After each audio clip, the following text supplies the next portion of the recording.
Então vamos à palavra de hoje, nesta manhã fria, né? Manhã abençoada. Abra sua Bíblia na carta de Paulo aos Colossenses, aquela série de meditação na carta de Paulo aos Colossenses. Chegamos no capítulo 3, né? Vamos ler capítulo 3, versos 1 a 4. Colossenses, capítulo 3, versos 1 a 4. Preste muita atenção no que você vai ler. Aparentemente é esquisito algumas coisas que Paulo fala aqui, mas com entendimento elas se tornam claras e profundas. Verso 1. Portanto, se fostes ressuscitados, grave isso. Portanto, se fostes ressuscitados juntamente com Cristo, qual é o meu alvo? Qual é a minha direção agora? Buscai as coisas lá do alto, onde Cristo vive. Onde Cristo vive? Lá no alto, nas coisas do alto. Assentado à direita de Deus. Pensai nas coisas lá do alto, não nas que são aqui da terra, porque morrestes. Agora, olhe bem, e a vossa vida está oculta juntamente com Cristo em Deus. Onde está a nossa vida? Está oculta juntamente com Cristo em Deus. Quando Cristo, que é a nossa vida, olha só, Cristo é a nossa vida, Ele se manifestar, então vós também sereis manifestos. Quando Ele se manifestar, Ele é a nossa vida, então nós também seremos manifestos com Ele em qual nível? Olha lá, em glória, um nível de glória. Então vamos àquela perguntinha, né? Enquanto estivermos meditando em Colossenses, eu preciso fazer essa pergunta para você ter um quadro geral da carta. 4 falsas doutrinas entrou na igreja dos Colossenses. Então vamos àquela mesma fala. O que acontece quando uma igreja se abre para a falsa doutrina? Toda falsa doutrina ela tem um ponto principal. Qual é? É obscurecer o que foi feito na cruz. A falsa doutrina sempre esconde o que Cristo fez na cruz e direciona a mente das pessoas para alguma coisa diferente. Então nunca esqueça, quando a igreja é invadida por falsa doutrina, ela traz um obscurecimento do que foi feito na cruz e ela mostra o que o homem tem que fazer, as obras, o esforço que ele tem que fazer para tentar alcançar aquilo que foi dado gratuitamente por aquilo que Cristo fez na cruz. E quando a falsa doutrina está na igreja, o que acontece com a mente das pessoas? Cria-se um véu na mente delas, e elas, quando olham para a obra da cruz, elas falam assim: eu acredito em Jesus Cristo, no que Ele fez. Mas quando olha para a obra da cruz, parece que aquilo não é suficiente. Parece que aquilo é meio fraco, parece que aquilo não tem tanto efeito. Ela que tem que conquistar, que lutar, que tomar posse, que determinar, que exigir, tudo passa a depender dela e não daquilo que foi feito na cruz. Aí ela se abre para um monte de ensinamento errado, ela se abre para as campanhas, para os votos, os sacrifícios, se abre para o Velho Testamento, para aquela mentalidade da lei, e fica totalmente cega para aquilo que Cristo fez na cruz. Ela perde Cristo de vista. Foi isso que aconteceu com os Colossenses. E quais foram as 4 falsas doutrinas que entrou na igreja dos Colossenses? O asceticismo, o gnosticismo, o misticismo e o judaísmo. Então, o que é o asceticismo? Tentarei ser breve. É toda a doutrina que põe jugo e cobrança e peso sobre as costas das pessoas. E essa doutrina traz sofrimento. Cobra-se muito da pessoa, exige-se muito dela. Põe uma lista enorme diante dela, não pode fazer isso, não pode fazer aquilo. Proíbe ela de um monte de coisa. E se ela falhar em qualquer uma delas, ela vai perder a salvação. Não é? Então, é um monte de proibições, um monte de regras, de normas que ela tem que praticar. E é posto diante delas uma outra lista. Olha, você não pode fazer isso, você não pode fazer aquilo, você não pode. Enche ela de proibições. Querem impor sobre elas até a roupa que elas têm que vestir, o que ela tem que fazer. Porque se ela fizer alguma dessas coisas que não pode fazer, então Deus vai se afastar delas. Então põe elas dentro de um rigor extremamente exagerado que ninguém consegue cumprir. E no meio destes pensamentos, dessa falsa doutrina, surge o Deus da barganha. Eu tenho falado isso muito. O que é o Deus da barganha? É o Deus que, para me beneficiar, fazer alguma coisa a meu favor, tudo tem um preço, tudo tem um custo. Não depende de Deus, depende de mim fazer alguma coisa para Ele. É um Deus que, aí vem a doutrina, eu tenho que pagar preço, eu tenho que dar coisas para Ele. Ele gosta muito das ofertas, dos dízimos. E para Ele me beneficiar, se eu estiver apertado financeiramente, Ele me beneficiar, eu tenho que dar muita coisa, eu tenho que sacrificar em dinheiro, ser um dizimista, e se não for, eu estou debaixo de maldição, o devorador vai devorar todas as minhas finanças. É um Deus que só age ao meu favor. Primeiro eu tenho que fazer alguma coisa e agradar a Ele. Vocês estão entendendo? E Ele vai avaliar o que eu fiz para Ele, e aí, baseado nessa avaliação, que Ele pode me beneficiar. Então, Ele é um Deus que eu tenho que dar o meu melhor, eu tenho que dar tudo que tenho. Você vê nessas igrejas da televisão, é dízimo, é trízimo, tudo ligado ao dinheiro, é voto, é sacrifício. Porque se eu não praticar isso, então Deus não é ao meu favor. Então, aquele pessoa que não pode dar nada, não tem nenhum recurso para dar para Deus, ele não vai dar nada, Deus vai se voltar contra ele, porque ele está debaixo de maldição, ele é pobre. Vocês estão entendendo o que eu estou dizendo? Então, o asceticismo traz esse sofrimento, e tem milhares de pessoas escravizadas com essa mentalidade, dominadas debaixo de um rigor ascético, cheio de doutrina, de obrigações, e aquilo que não pode fazer. Então, elas estão esmagadas diante disso aí. Está bem claro isso na sua mente? Qual outra? O gnosticismo. O que é o gnosticismo? Deus é espírito, Deus não é uma emoção. A nossa carne, ela produz sensações físicas, emocionais. Então a gente pensa que se relacionar com Deus, o relacionamento dele comigo é uma coisa que tem que passar pela minha carne, passar pelos meus sentimentos, passar pelas minhas emoções. Então o gnosticismo, ele busca experiências com espíritos, com coisas sobrenaturais, não importa a fonte.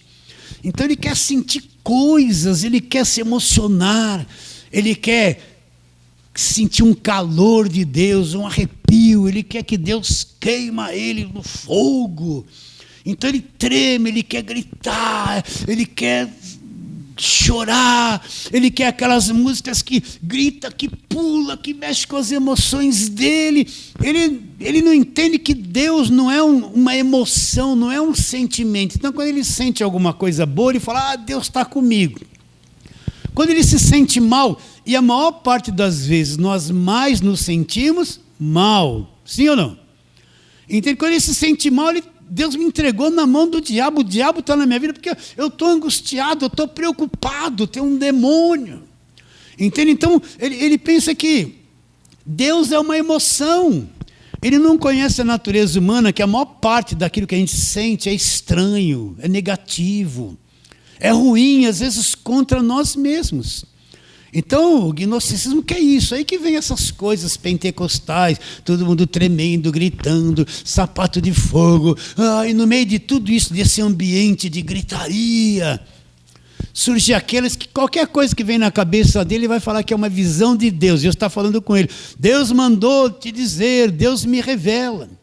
E daí que vem essa parafernália de revelação, dom de revelação, e começa a adivinhar a vida das pessoas, começa a dar recado, e Deus manda te dizer. E se a liderança pratica isso, Em pouco tempo a igreja dele vai encher. Por quê? Porque as pessoas são místicas, elas querem ver coisas, elas querem sentir coisas, elas querem saber o futuro. Eu conheci uma missionária, era missionária, né? Uma vez minha filha foi numa igreja dessas, eu falei, eu vou lá também, porque eu quero ver onde minha filha está, né? E chegando lá tinha um revelador.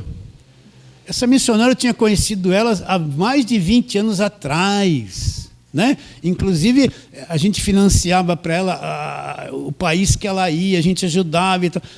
Um dia eu fui lá, né, ver onde minha filha estava frequentando, de repente, quem que eu vejo lá sentada? Essa missionária. Eu tinha uma impressão dela, de muita sabedoria, de muito trabalho, de muito entendimento. Aí um dia eu falei, não é possível que você está aqui. Depois do culto eu fui falar com ela isso. E aí é que eu fiquei sabendo que esse pastor revela. Eu olhei para ela e falei, pelo amor de Deus, pensei comigo. Depois de tantos anos, que tipo de missionária é essa? Que veio atrás de um cara para saber o futuro. Vocês estão entendendo o que eu estou dizendo? Entende? Então, se a liderança pratica, olha a coisa mais fácil. Entra uma pessoa com um problema na igreja. Imagine eu aqui, vamos fazer o teatrinho. Aí entrou Edivaldo lá, não conheço Edivaldo. Eu olho assim para ele, às vezes ele está meio sério assim, não estou dizendo que ele está agora, só uma, né? Aí eu falo assim, essa pessoa está nos visitando hoje, ele está meio triste, está preocupado com alguma coisa. Aí no meio, eu estou pregando e tal, daqui a pouco eu paro assim, Deus está falando comigo. Aí aponto, você, o Edivaldo está visitando a igreja, Deus manda te dizer que você está numa grande luta, ele me mostrou isso, mas não se preocupe, Deus vai te levantar, vai te dar vitória. No culto seguinte ele está aqui de novo para saber do futuro de novo. E todo mundo vai ficar impressionado, por quê? Nossa, esse pastor revelou a vida daquele ali. Olha que coisa, todo mundo fica atiçado, sabe que nem a cigana lê o futuro na mão?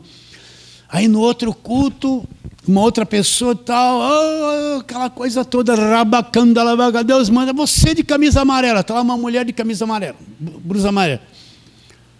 Deus tem ele me mostrou uma grande vitória para você. Todo mundo quer ser revelado na igreja. A pessoa vai ficar magnetizada, fascinada. Olha, Deus falou que eu vou ter uma grande vitória. Capaz dela até chorar. Eu estava precisando. Aí no fim ela vem conversar com ele. Vem aqui, faz campanha de 30 semanas, que Deus vai te dar essa vitória. Aí daqui a pouco no culto, naquele louvor, Deus manda te dizer, rabacanda labachuri amalabacai. Daqui a pouco, meus irmãos, eu sei que é isso. Daqui a pouco vai começar, começa a espalhar para o outro. Olha, tem um cara que vê o futuro, tem um que revela, tem outro. Daqui a pouco a igreja lota de gente para vir atrás, a gente que não conhece o evangelho, não conhece a verdade, para vir atrás do indivíduo que revela e mostra o futuro. Quando acabar o culto, fica aquela fila de gente que todos querem que ele imponha a mão sobre a cabeça deles, para ele ver se Deus mostra alguma coisa. A palavra não serve. O que serve é que o indivíduo vai adivinhar na vida das pessoas. E ele pode falar qualquer coisa da vida da pessoa que vai dar certo. Era isso que eu estava esperando. Quem quer uma bênção aqui? Todo mundo levanta a mão. Olha, Deus manda te dizer que Ele vai te abençoar. Tenha paciência. Receba a vitória. Receba enfunhar a cabeça na mão da pessoa, jogar ela no chão pelo poder da mão, não pelo poder de Deus. É o gnosticismo. Então você vê uma leva de gente dentro da igreja correndo atrás de adivinhos, correndo atrás de emoções, de pessoas que vê o futuro, não é? Pode ver, vai num culto pentecostal, você vê um monte de gente tremendo, aquelas coisas todas. Eu preciso falar assim, que eu vim desse meio e pratiquei esse tipo de coisa. Então é fácil enganar as pessoas. Eles acham que até que aquilo que veio na cabeça deles é Deus falando. Qual outra coisa? O misticismo. Falei que ia ser rápido e não estou sendo. O que é o misticismo? O culto que nós prestamos a Deus é um culto direcionado a Deus, baseado no Evangelho, na palavra de Deus. Não se pode acrescentar nada. Então, o culto consiste em você adorar a Deus e ser edificado com a pregação da palavra de Deus. E o que é que vai medir se o culto é verdadeiro ou não? Baseado naquilo que está sendo ensinado e que está escrito. Está bem claro isso? Se está escrito no Evangelho, é verdade. Se não está escrito, ainda que a pessoa tenha tido uma experiência, não é a verdade. Por isso que eu preciso conhecer o Evangelho, porque eu posso avaliar se aquela igreja, aquele ministério prega a verdade ou não. Eu tenho conhecimento para julgar. Entende? Não é julgar para condenar, é para avaliar se prega a verdade ou não. Agora, se eu não conheço nada do Evangelho, eu acredito em qualquer besteira que falam para mim, porque eu estou desprotegido de conhecimento. Então você vai numa igreja evangélica, você vai encontrar a macumba lá dentro, um pouquinho de macumba, um pouquinho de espiritismo, um pouquinho de catolicismo e um pouquinho em nome do Senhor Jesus. Jesus é o Senhor. Vocês entendem quando eu falo assim, meio carioca, né? Você sabe que igreja que os líderes falam assim, né? Entende? Então você vai lá, ó, você vê macumba, sessão de descarrego, banho de descarrego, um monte de coisas supersticiosas, um monte de amuletos supersticiosos que é distribuído como se aquilo fosse portador de bênção. São cultos que invocam o nome dos demônios. São cultos que você vai lá, o pai de santo dá um passe na pessoa com a mão dele, você vai lá, ele vai tomar o passe do pastor. E geralmente sempre sai um mal. Aí você vê aquele culto, um monte de gente, põe a mão na cabeça. Sai. A pessoa é crente há tanto tempo e tem mal nela ainda, então tem que pôr a mão na cabeça para expulsar o diabo que está nela. Você vê nas cartas de Paulo, alguma vez Paulo expulsando o diabo de crente, ou um crente endemoniado? Nunca ele falou isso nas cartas dele. Então você vê um pouco de macumba, de superstição, de catolicismo. O catolicismo usava a água benta, as cruzinhas benzidas, as rezinhas, os crucifixos. Trouxeram isso para a igreja evangélica, agora é tudo ungido. Não é só que ultrapassaram o catolicismo. É vassoura ungida, tijolinho da casa própria, chavinha, não tem cruzinha. Bom, acho que já estão fazendo cruzinha agora também. E é um olhinho que veio de Israel, é uma água. Então você vai numa igreja, é um culto cheio de misticismo, tem um pouco de cada religião lá. E isso esconde o que foi feito na cruz. E outra coisa, o judaísmo, vou falar de novo. A velha aliança acabou na cruz, o judaísmo acabou na cruz. Quando Cristo vai para a cruz, ele morreu, disse está consumado. O véu do templo se rasgou de alto a baixo, Deus saiu daquele lugar chamado Santos dos Santos e Deus se tornou acessível a todo aquele que crê em Jesus Cristo.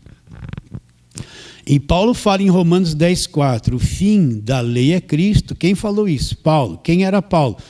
Um judeu de nascimento, que desde criança ia nas sinagogas e aprendia a lei.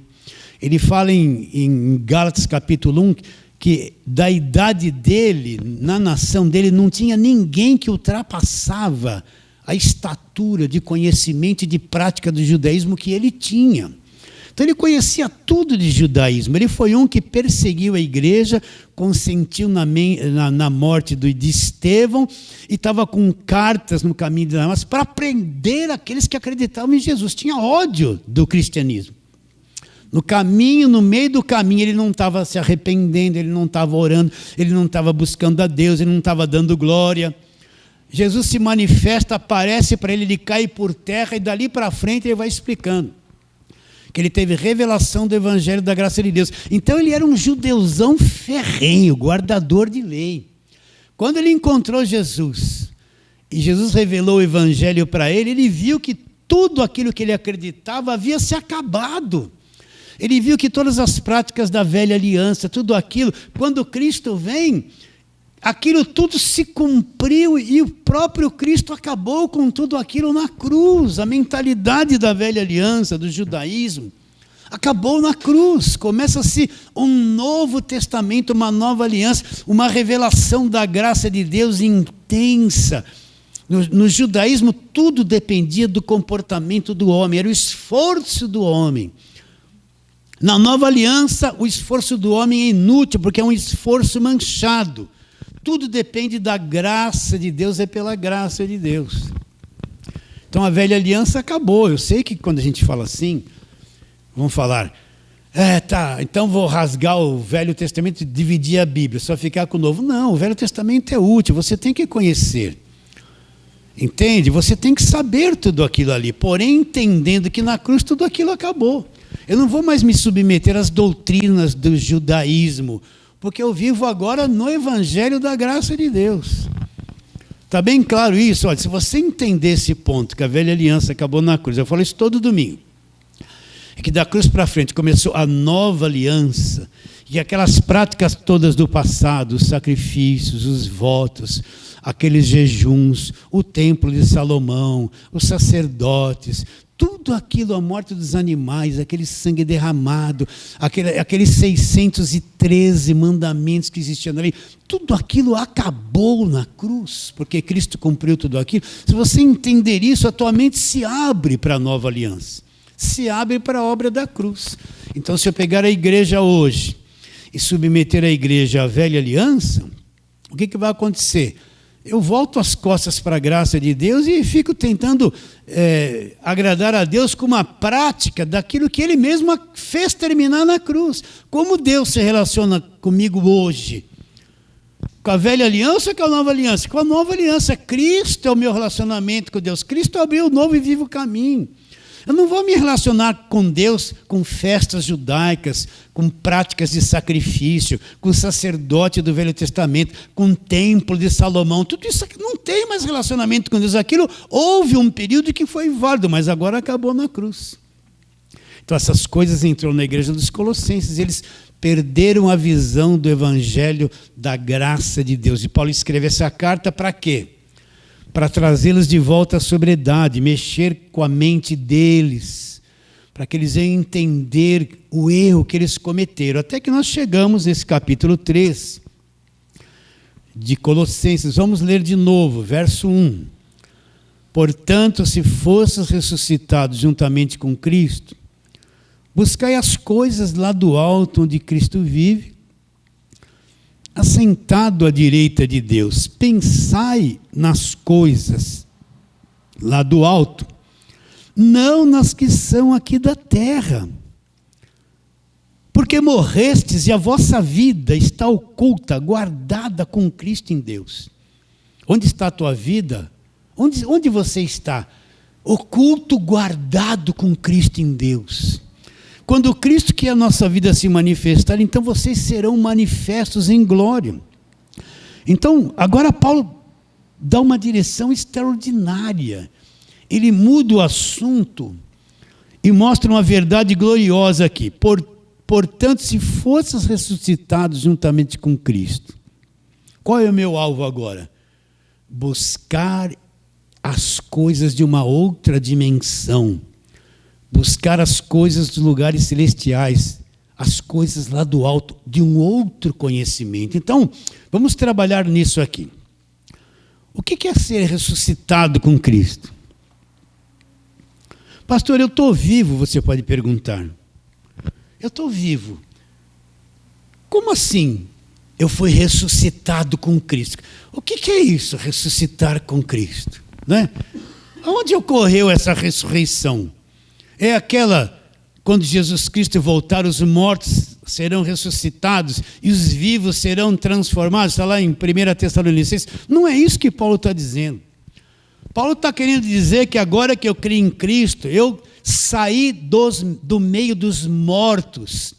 Eu ressurgi do meio dos mortos. Eu fui ressuscitado. Eu nasci de novo, eu ressurgi. Eu era uma pessoa que era morta espiritualmente devido ao pecado de Adão. Mas agora eu nasci por dentro, eu fui ressuscitado. Eu ressurgi, eu tenho um homem interior vivo. Meu espírito é vivo, eu fui ressuscitado. Vamos ver isso na palavra de Deus?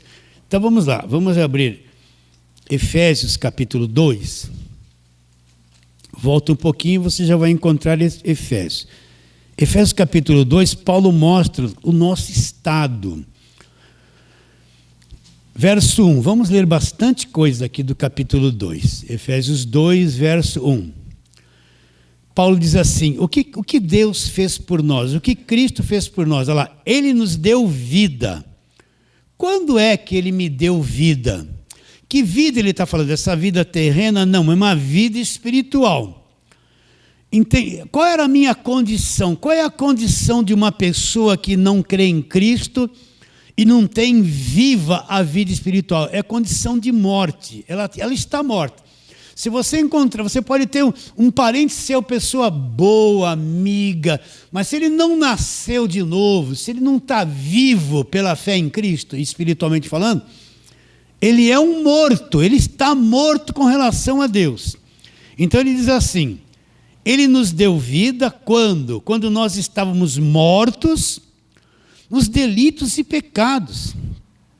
Nesses delitos e pecados, nós andávamos outrora no curso do mundo, sendo direcionado para esse mundo.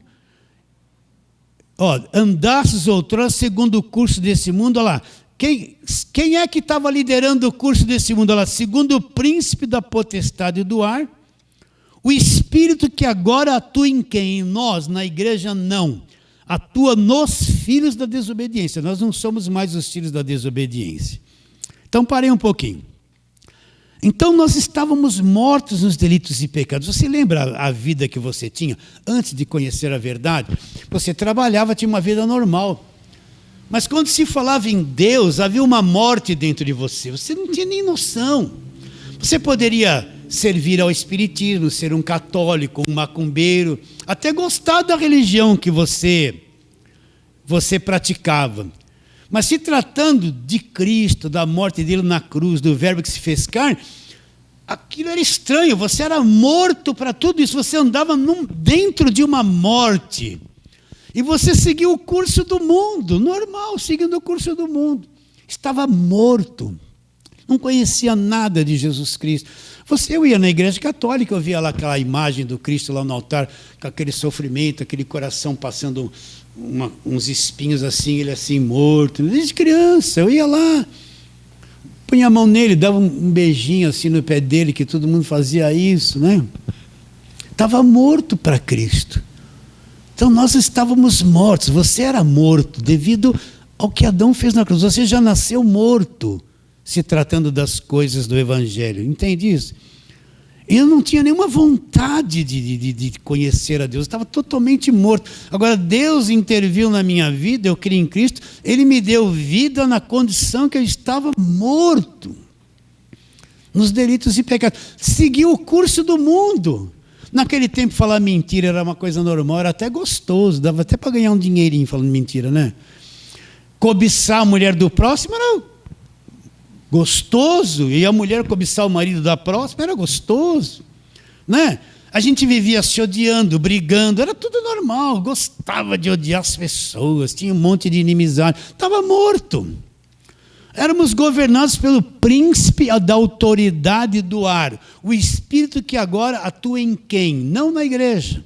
Para a igreja ele já foi anulado, destruído. Atua nos filhos, nos mortos, nos filhos da desobediência. Nós estávamos mortos.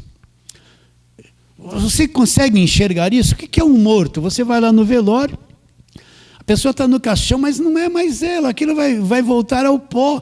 Ela não consegue, naquela condição, se relacionar mais com os vivos. Acabou.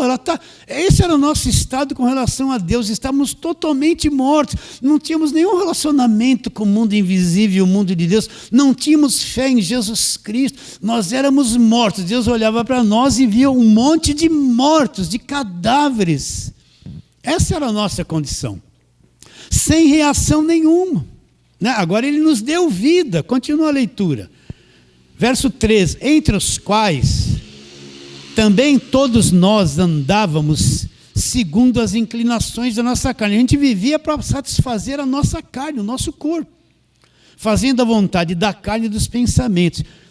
E éramos, por natureza, olha a natureza caída aqui, filhos da ira, como são os demais. Nós não somos mais esses filhos da ira. Nós somos filhos de Deus agora.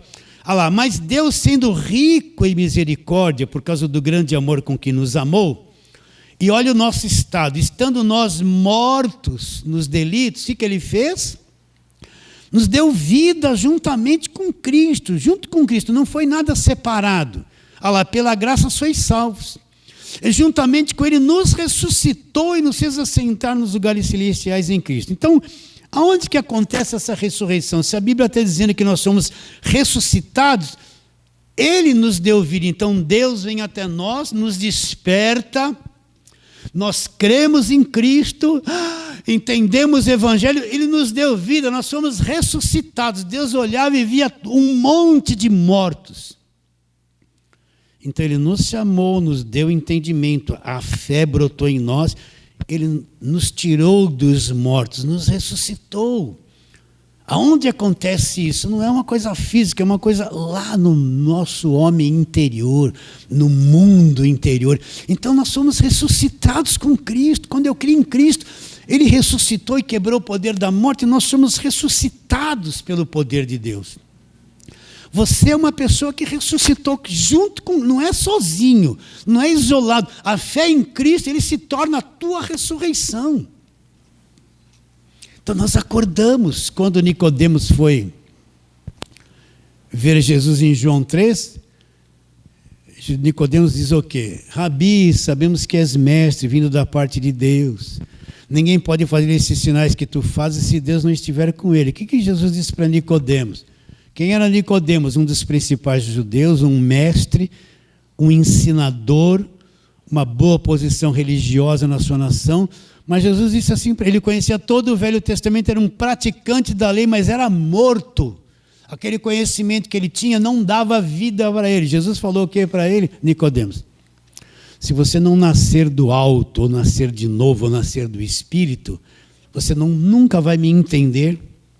Você não vai entrar no reino, você não vai ter nenhuma visão do reino, não vai ver, não vai entrar, não vai, está morto, vocês estão entendendo?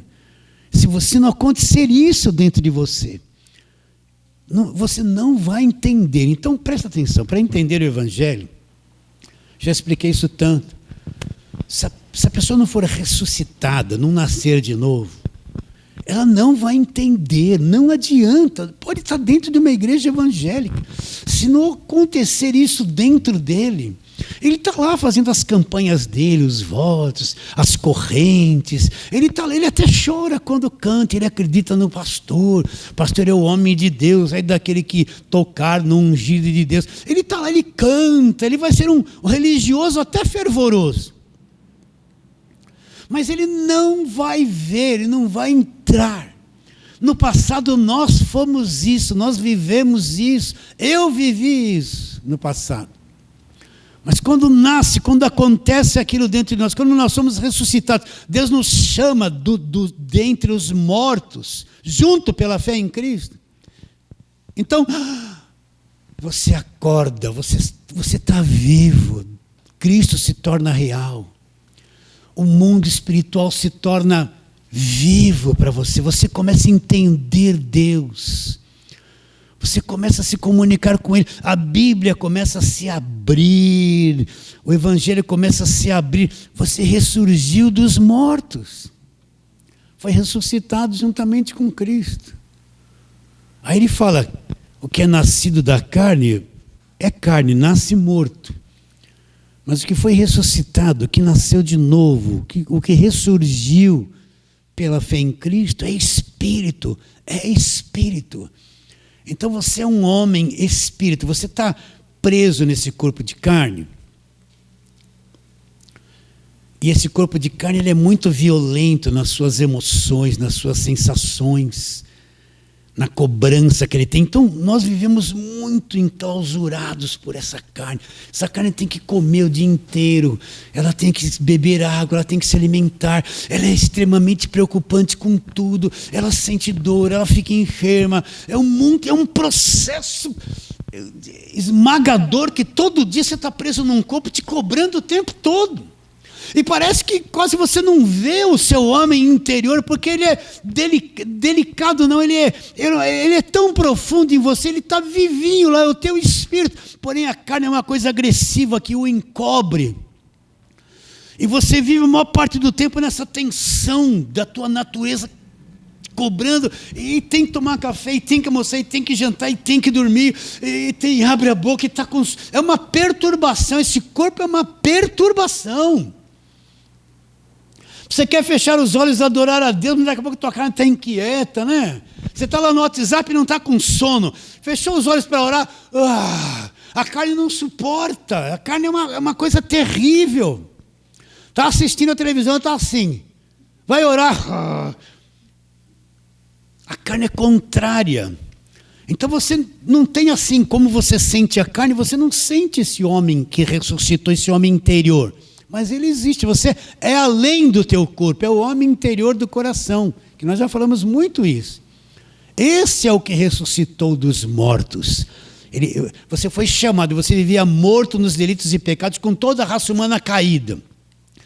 Ele te deu vida, te ressuscitou, fez você sair dos mortos, nasceu de novo, junto com Cristo. Fora de Cristo não tem esse acontecimento. Por isso que na velha aliança ninguém nascia de novo. Não tem ensino de novo nascimento. Não tem ensino de ressurreição na velha aliança.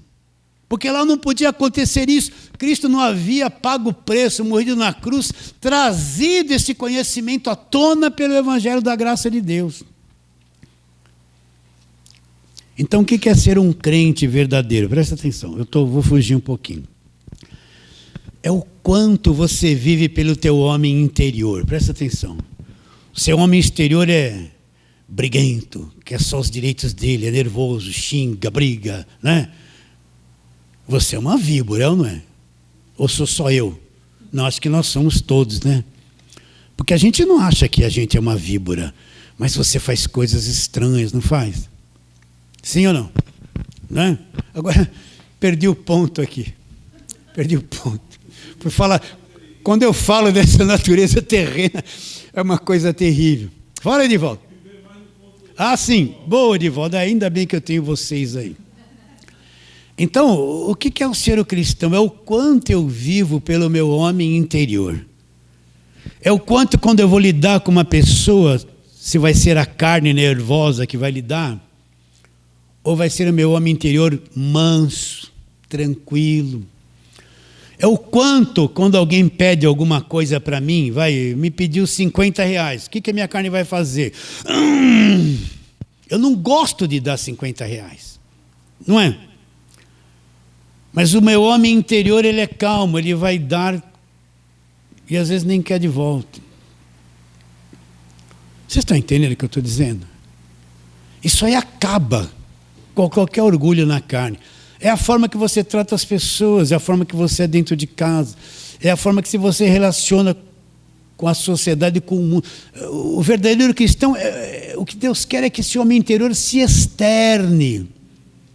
Aí quando ele vai se externando, aí a misericórdia, o respeito ao próximo. Paulo fala lá em Efésios, longe de vós toda gritaria, né? Já chegou um momento que você está na sua casa, a mãe fala alto, o filho fala alto, o neto grita, todo mundo gritando, já percebeu? Já falou, todo mundo brigando, só falta armar um ringue e sair na porrada lá, né? Olha, falei porrada, que né? Você tem bastante gente na tua casa, de vez em quando todo mundo está falando ao mesmo tempo e gritando um contra o outro. Você percebe? Não é? O que é ser um cristão? No meio de tudo isso, você tem o homem interior se externar e você não cair na mesma coisa e ser igual a eles. Esse é o alvo. Então, isso é uma coisa que demora para aparecer, porque a nossa carne é tão intensa. E o homem interior, ele não é uma coisa agressiva, ele é espírito. É isso que Deus espera. Eu sou crente, mas vivo xingando, brigando, nervoso com todo mundo. Né? É mais fácil fugir de todo mundo, se isolar e ser crente sozinho, do que estar no meio da nossa parentada toda doida e não ser doido como eles. Né? É mais fácil, não, condenar todo mundo, mas não vai lá, porque tem medo.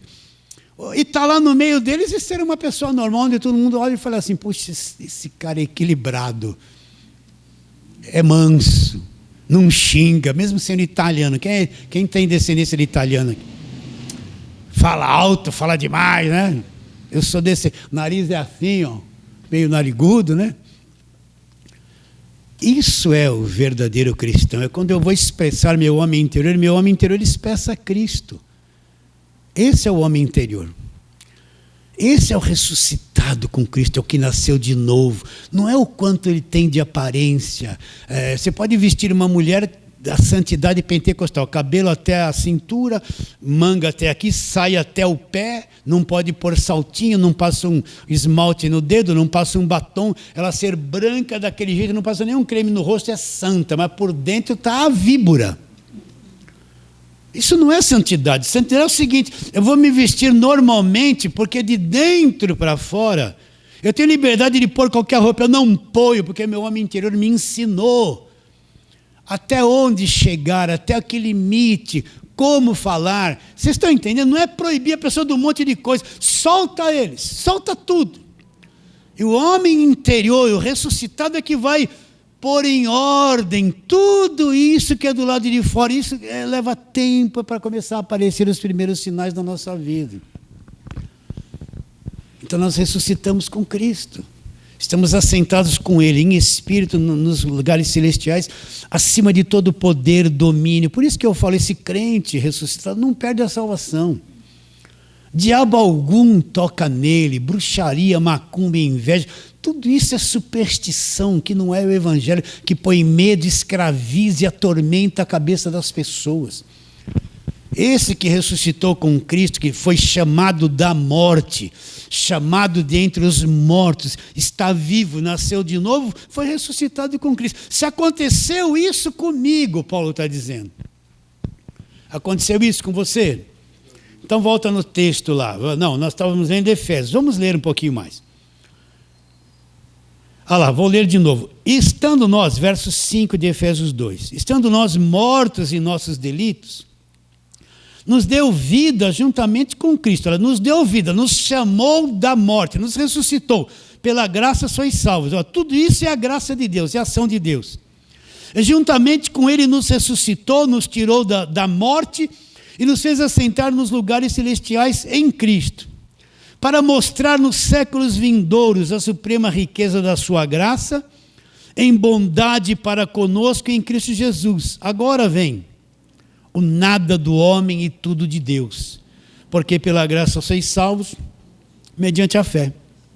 Isto não vem de vós, é um dom de Deus, não vem de obras para que ninguém se glorie. Aí Paulo entra e mostra o que é a salvação.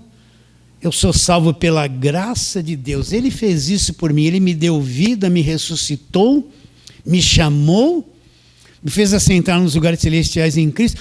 Nada de mim. Não foi eu, não foi a minha obra, não foi porque eu fui bonzinho um pouquinho, não foi porque eu fiz uma coisa bonita, que Deus falou, Ele é merecedor, pela graça sois salvos, mediante a fé. Estou orgulhoso, eu que criei. Isso não vem de vocês, vocês não produziram isso. Não foi o seu esforço, o seu jejum, a sua oferta, o seu dízimo, sobe monte, desce monte, uma noite sem dormir. Não existe nenhuma obra que o homem possa fazer para que seja salvo. Porque pela graça sois salvos mediante a fé. Isto não vem de vocês, não vem de vocês, não vem do homem. O homem não produz isso. Ninguém faz nascer de novo, ninguém se ressuscita. É Deus que fez tudo isso por nós. Não vem de vós, é uma dádiva de Deus. Não vem de obras, não vem de nada que você pode produzir religiosamente, não vem de nada. Para que ninguém se glorie. Então ninguém vai poder chegar diante disso e falar, eu fiz essa coisa boa, eu sou merecedor. Não existe isso no Evangelho, ninguém merece nada, tudo é pela graça de Deus. Então aconteceu isso com você, você acordou, despertou, entende o Evangelho da graça de Deus, você está salvo, ressuscitou, foi chamado dos mortos com Cristo? Foi. Agora, qual é o nosso alvo? Qual é o nosso alvo agora? Eu sei que você tem necessidade financeira, tem problema familiar, tem uma série de coisas que você gostaria que se resolvesse, para você ter uma vida na carne melhor, aliviado de certas coisas. Aí, a religião da carne, ela vai apresentar isso para você. Olha, Deus vai te dar dinheiro, Deus vai te prosperar, Deus vai resolver todos os seus problemas. Não tem um verso do Evangelho que diz assim: Deus vai resolver todos os meus problemas. Você está angustiado? Deus vai te tirar a angústia. Não tem essas coisas. Então, a carne produziu esse evangelho baseado na Bíblia assim: Deus vai resolver todos os seus problemas, vai fazer tudo o que você quiser. Se você obedecer a Ele, Ele vai te dar muito dinheiro, Ele vai fazer isso, Ele vai. Então as pessoas vêm para a igreja atrás desse evangelho da carne. Ela vem para a igreja atrás de solução de problema. Então esse evangelho da carne é aquilo que a pessoa só busca interesse dela. Eu quero o meu filho na igreja, eu quero melhorar, eu quero isso com o meu marido, eu queria tanto ter isso, eu queria então ver um monte de gente atrás de um Deus só para resolver problema, eu quero mais dinheiro, eu estou doente, eu vou atrás de quem cura, vai lá no homem do chapelão, vai lá, deixa o seu trízimo lá primeiro. Vocês estão entendendo? Então existe um evangelho que não é evangelho, um monte de gente cheia de necessidade, elas querem um Deus que resolva os problemas que elas arrumaram na vida. Resolvam tudo aquilo que elas fizeram de errado. Ela quer que Deus reconstrua aquilo. A mulher brigou com o marido o tempo todo, o marido foi embora de casa. Agora ela quer ir na igreja, que passa um olhinho aqui, o marido volta mansinho, cordeirinho no dia seguinte. Vai fazer campanha para a família. Não vai acontecer, isso é tudo ilusão. Então isso atrai multidões. Então você vê o evangelho na televisão, você vai prosperar, você vai ter casa, você vai ser isso, sua vida vai melhorar. E as pessoas correm atrás de soluções de problemas. Elas não conhecem o evangelho. Elas querem resolver, elas querem um Deus que tire elas logo das angústias delas, resolva tudo, dê alegria, é só vitória, quer vitória, aí começa o... Você vai ter vitória, tudo é vitória, é só vitória, é só vitória. Qual é a vitória para eles? Não é o que Cristo fez na cruz, é vencer, é que Deus resolve os problemas dele. Não tinha aquela música lá? Vou cantar aqui, posso? Deus resolve os seus problemas, né? Deus resolve os seus problemas, na terra, no mar e no ar. Nunca houve, não há problemas para Deus. Ele vai cantar isso. Isso é louvor? Isso é uma bobeirada do evangelho da carne. Deus vai resolver os seus problemas. É no ar, vai resolver. Está no mar, vai resolver. Está na terra, vai resolver tudo. Ele resolve tudo. Né? Quer vitória? Vai chorando, geme e chora. Resolve tudo. Essa música fala, resolve tudo. Resolve tudo. Não resolve, meus irmãos. Então, a pessoa vai na igreja, fica lá anos, fica frustrado. Às vezes fica pior do que estava. Larga e fala, isso aí, eu não quero esse Deus. Aí ela deu muito dinheiro, fez muita coisa, saiu de lá arrasada. Não quer saber do evangelho, porque eu nunca ouvi o evangelho.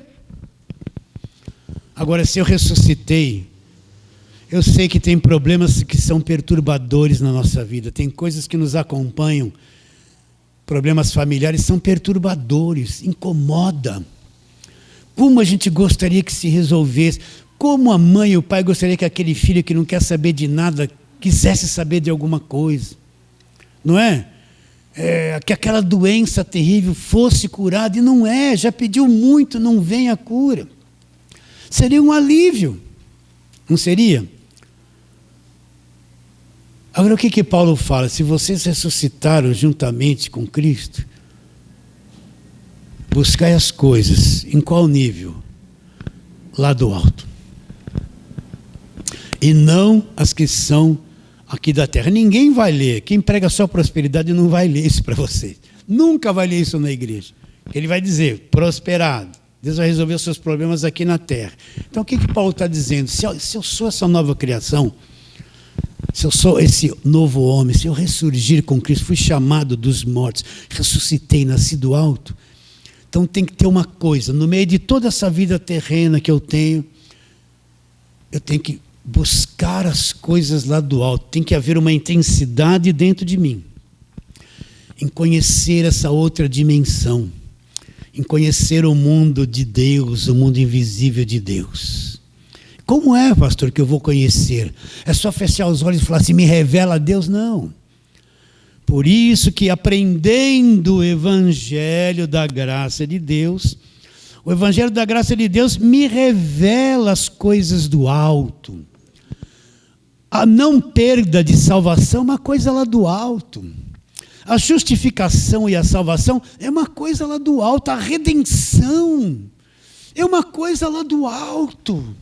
A adoração, eu estou em contato com um ser extraterrestre que é Deus. Eu sou nascido dele, no meu espírito. Eu tenho comunhão com um ser sobrenatural. Eu preciso, é um mistério, isso é uma coisa tão intensa, mas eu preciso me aprofundar nisso, conhecê-lo, entendê-lo melhor, ter uma visão do reino invisível, das coisas eternas que não têm fim. Agora, quem é que vai me trazer conhecimento preciso disso? O Evangelho da graça de Deus. Então, o que é buscar as coisas lá do alto? Eu me trancar num convento e fica lá assim, ó, agora a mulher se tranca num convento, põe uma aliancinha, eu sou noiva de Jesus. Para matar a carne e ficar lá, que nem um urubu preso a vida inteira no lugar. Ou então vai lá para um mosteiro, né, budista, lá no meio da serra, lá no alto, tem uma construção, você fica lá, judiando da tua carne, a vida inteira ali preso, não quer entrar em contato com o mundo, com as pessoas, porque eles te contaminam. Vou ficar lá sozinho, só em meditação, me isolar do mundo, né? Vocês estão entendendo? A religião quer se isolar do mundo, para tentar entender as coisas lá do alto. Não, Deus quer que a gente entenda e busque as coisas lá do alto no meio dessa tribulação aqui na terra mesmo, no meio dessa vida mesmo, não tem como sair daqui. Agora, na medida que eu vou compreendendo o Evangelho, o Evangelho me leva a um conhecimento das coisas do alto. E o Espírito Santo abre dentro de mim esse conhecimento, eu vou aprendendo e a coisa vai acontecendo dentro de mim, e eu vou alcançando os lugares celestiais do meu homem interior, no meu espírito, tendo compreensão do Evangelho da graça de Deus. Por isso que eu falo, meus irmãos, uma boa parte daquilo que se diz igreja brasileira não conhece o Evangelho. Eles estão no Evangelho da carne, uma coisa exterior. Vamos procurar aqui alguns textos. Vamos lá. Primeira carta de Paulo aos Coríntios. Volta um pouquinho. Primeira carta de Paulo aos Coríntios, capítulo de número 2. Paulo vai falar de uma sabedoria que ninguém aqui na terra, nem os inteligentes conheceu. Então, primeira carta de Paulo aos Coríntios, capítulo 2, verso 6. Vou ler. Entretanto, expomos sabedoria entre os experimentados.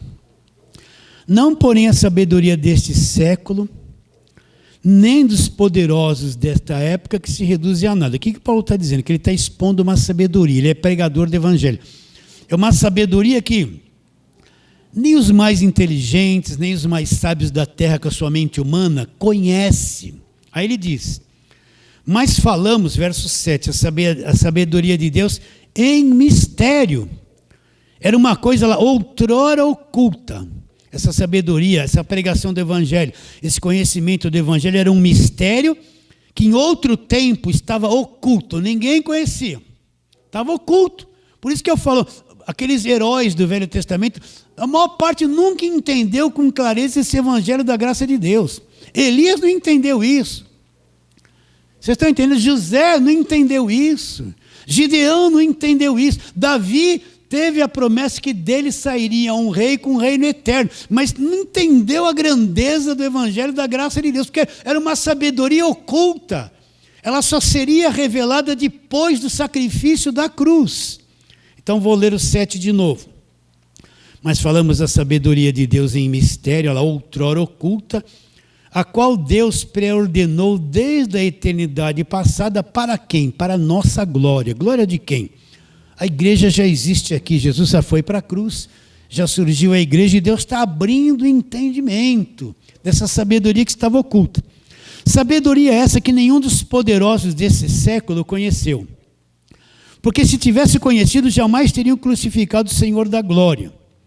como está escrito. Agora ele vai citar Isaías 64, 4. Repare bem, olha aqui o lado humano. Nem olhos viram, nem ouvidos ouviram, nem jamais penetrou em coração humano que Deus tem preparado para aqueles que o amam. Então olha aqui, ó. Olha os nossos sentidos. Olhos, ouvidos, emoções. Quando ele fala coração, é o nosso mundo emocional. Está dizendo que essas coisas, as emoções, os olhos, o ouvido, não pode produzir. Essa nossa natureza terrena não consegue captar o entendimento espiritual, não consegue penetrar no mundo invisível, não consegue compreender as insondáveis riquezas do Evangelho por ela própria. Não consegue. Não é uma questão de olhos, de ver, de sentir, de tocar. Agora, como é que a pessoa vem saber disso? Olha lá. Mas Deus nolo revelou. Então precisou haver uma revelação, Paulo está explicando, pelo Espírito. O Espírito Santo veio e abriu o entendimento de Paulo. Houve uma revelação. Porque o Espírito todas as coisas perscruta, o Espírito de Deus, até mesmo as profundezas de Deus. Porque qual dos homens sabe as coisas do homem, senão seu próprio Espírito que nele está? Assim também as coisas de Deus ninguém as conhece, senão o Espírito de Deus. Agora, ele fecha no verso 12 dizendo: ora, nós não temos recebido o Espírito do mundo, e sim o Espírito que vem de Deus. Para quê? Para que conheçamos o que por Deus nos foi dado como? Gratuitamente. Então, agora que nós somos salvos, ressurgimos dos mortos, nascemos do alto, recebemos o Espírito de Deus. Qual a função do Espírito de Deus em nós? Entre outras, para que a gente conheça, tenha conhecimento daquilo que Deus já fez e nos deu gratuitamente. Agora, como é que o Espírito Santo vai trazer conhecimento? Eu não estudando as cartas de Paulo? Não. Como é que o Espírito Santo vai me fazer levar nas coisas profundas? Como é que eu vou buscar as coisas lá do alto? Eu não posso buscar as coisas lá do alto sem a palavra, sem o Evangelho, sem o conhecimento da verdade. É uma ilusão ficar, Senhor, me revela. Eu estou sentindo, não estou. Vai agora, Deus, vamos, abre. Não vai. Primeiro vem o conhecimento daquilo que estava oculto, que é o Evangelho da graça de Deus. Agora o Espírito Santo dentro de nós descasca tudo, abre a coisa. Então como é que eu vou buscar as coisas do alto sem buscar o Evangelho, sem conhecer o Evangelho da graça de Deus? Vou buscar na velha aliança? Não!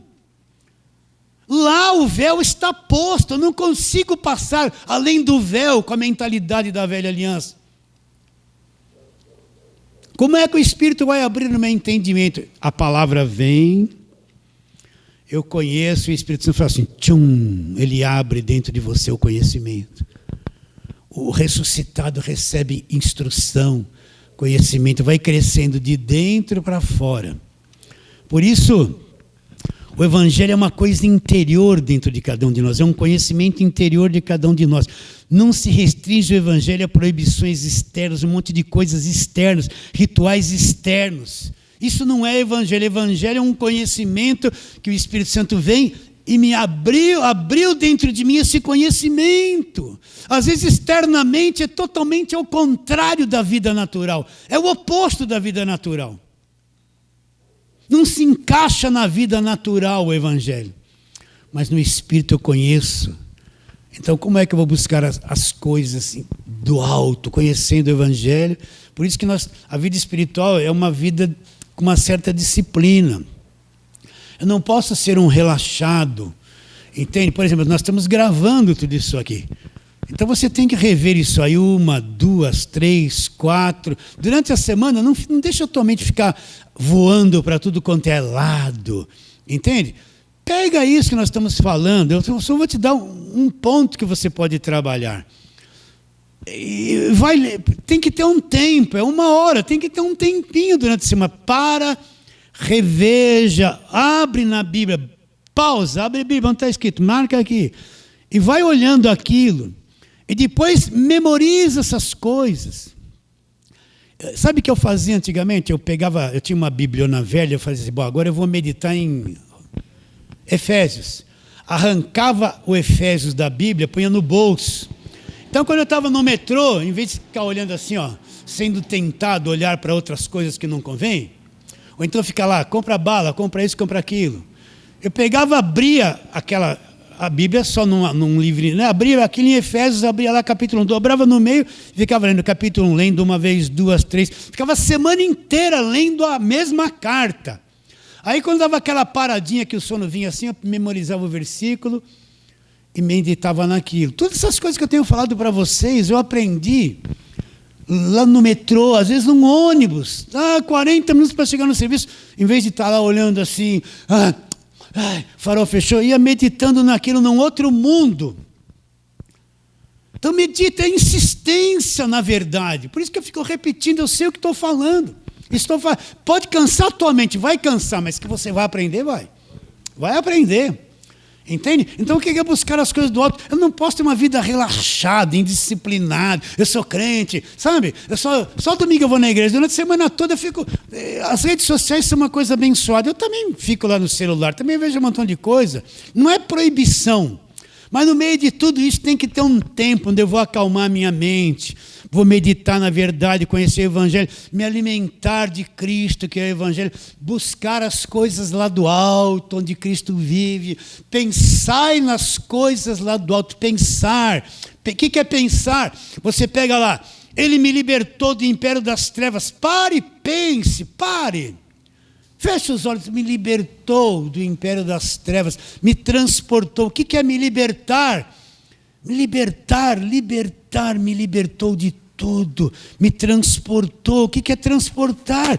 Sair de um lugar e ser transportado para outro, numa outra dimensão. Pare, busque as coisas lá do alto, e se der sono, faça isso de pé. Né? Encosta na parede assim, ó. Estica assim, né? Você está acostumado a ficar assim, ó, no celular, estica lá que você vai ficar desconfortável. O ombro vai ficar retinho, vai ser até bom. Dá um castigozinho na carne aí. E medita aquilo, medita. Posso dar aqui? Ó, eu sei que você abre o celular e fica vendo 500 vídeos, favor, quando uma baderna está com a tua cabeça. Faça isso se você quiser. Mas pega uma carta de Paulo e fala assim, olha, esse mês vai começar o mês de julho agora. Tem que ter disciplina. Esse mês eu não vou entregar a minha mente para qualquer lixo. Esse mês de julho eu vou me disciplinar. Eu vou pegar uma carta de Paulo e vou ler umas 10 vezes até o fim do mês. Vocês estão entendendo? A maior parte não faz nada disso, não pratica esse tipo de coisa. Não faz nada, nem lê Bíblia. A maior parte é um relaxo total. Não quer nem saber. A maior parte dos crentes não leem, por isso que acreditam em qualquer besteira. Não estudam, por isso que acreditam em qualquer besteira. Pega o mês, a tua carne vai falar assim, você já leu esse capítulo agora mesmo, vai ler de novo. Vou ler de novo. Submete ela à leitura.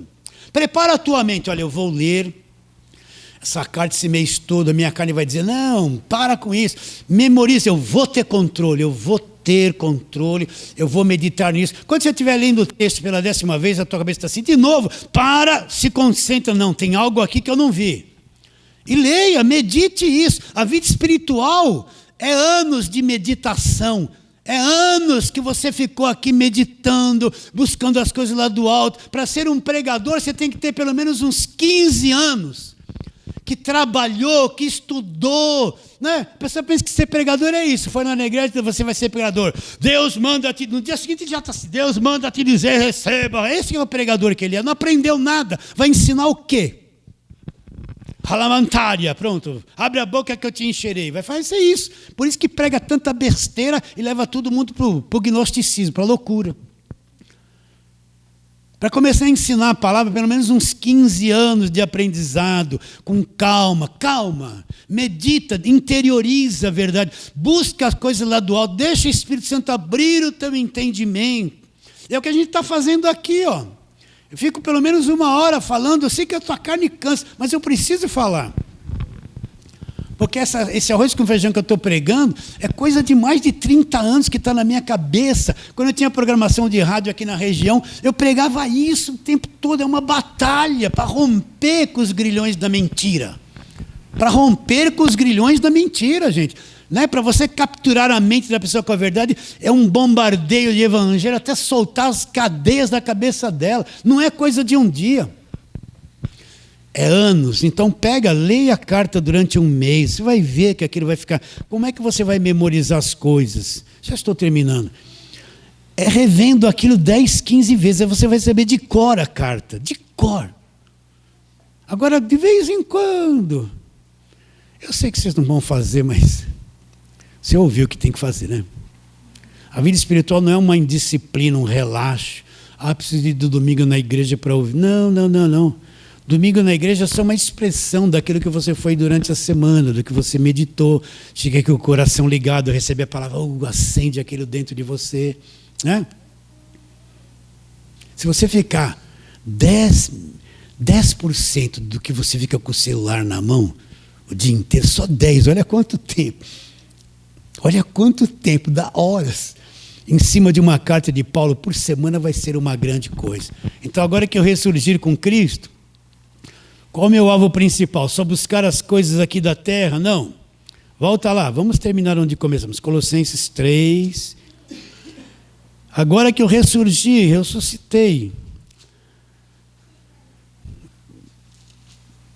Portanto, se fosses ressuscitados juntamente com Cristo, buscai as coisas lá do alto onde Cristo vive, assentado à direita de Deus. Pensai nas coisas lá do alto, não nas que são aqui da terra, porque morrestes e a vossa vida está oculta juntamente com Cristo em Deus. Quando Cristo, que é a nossa vida, se manifestar, então vós também sereis manifestos com Ele em glória. Buscai as coisas lá do alto. Se eu ressurgir, eu tenho que ter um investimento, buscar as coisas lá do alto. Ter revelação da verdade. Recebe a palavra de hoje? Hoje eu ultrapassei o tempo, né? Fala assim, recebo, amém. Vamos ficar em pé e vamos fazer a breve oração. Vamos orar.